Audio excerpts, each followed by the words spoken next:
কয়েকদিনের তীব্র তাপপ্রবাহের পর রাজধানীতে নেমেছে স্বস্তির বৃষ্টি। তবে বৃষ্টির কারণে সড়কপথে ঈদে ঘরমুখো মানুষের ঈদযাত্রায় কিছুটা ভোগান্তি হয়েছে। শিডিউল বিপর্যয়ে ভোগান্তি পোহাতে হয়েছে কয়েকটি ট্রেনের যাত্রীদেরও। আর সদরঘাটে সকালে যাত্রী কম থাকলেও সন্ধ্যার পরের চিত্র ছিল ভিন্ন। মোহাম্মদ সোহাগ বিশ্বাসের রিপোর্ট।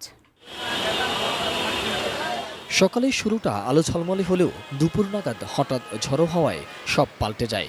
শুরু হয় মুষলধারে বৃষ্টি। সড়কপথের স্বস্তির ঈদযাত্রায় হঠাৎই ছন্দপতন।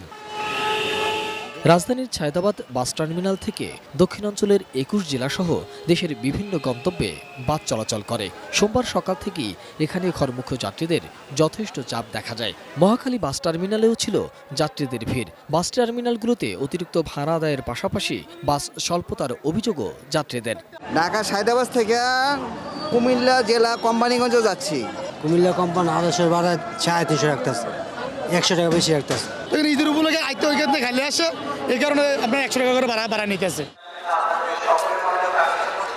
ট্রেনের শিডিউল বিপর্যয়ের কারণে অনেককেই পড়তে হয়েছে বিড়ম্বনায়। নীলসাগর এক্সপ্রেস, চিলাহাটি এক্সপ্রেস এই দুটি ট্রেনই ছাড়ে প্রায় ঘণ্টাখানেক দেরিতে।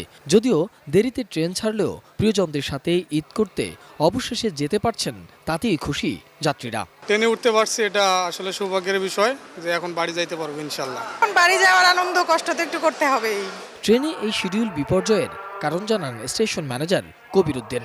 আমাদের এখন ধানের মৌসুম চলছে, রেললাইনের উপর যে খড় নাড়ে, এই খড় নাড়ার কারণে ট্রেন কিন্তু তার নির্দিষ্ট গতি ধরে রাখতে পারে না, হুইল স্লিপ করে, যেটাকে আমাদের রেলওয়ের ভাষায় বলে। এই কারণে কিন্তু ট্রেনটা সাধারণত বিলম্ব হচ্ছে। এবারের সদরঘাটের চিত্রটা ছিল অন্য যে কোনো সময়ের চেয়ে কিছুটা ভিন্ন। লঞ্চে ওঠার চিরচেনা পল্টনগুলো এবার পুরোপুরি হকার মুক্ত। যাত্রী হয়রানি ও পকেটমারির উপদ্রব কমাতে এই উদ্যোগ নেয় স্বস্তিতে যাতায়াত করতে পারছেন সাধারণ মানুষ। এখন তো অনেক ভালো, সবাই স্বাচ্ছন্দ্যে আমরা বাড়ি যাচ্ছি, সবাই ফ্যামিলির সাথে যায় ঈদ করব। রাতে পরিদর্শনে এসে নৌ পরিবহন প্রতিমন্ত্রী রাজীব আহসান জানান, যাত্রীদের যাত্রা নির্বিঘ্ন ও নিরাপদ করতে সব ধরনের ব্যবস্থা নিয়েছেন তারা। সুস্থভাবে, নিরাপদভাবে এবং স্বস্তিদায়ক পরিবেশে সাধারণ মানুষকে প্রিয়জনদের সাথে ঈদ করার জন্য তাদের বাড়িতে পৌঁছে দিতে পারবো এবং ঈদ পরবর্তী সময়ে নিয়ে আসতে পারবো।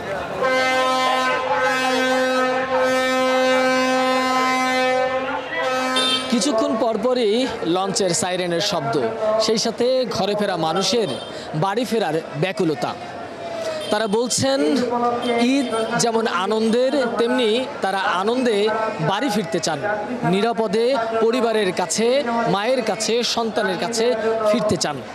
মোহাম্মদ সোহাগ বিশ্বাস, এটিএন নিউজ, সদরঘাট, ঢাকা।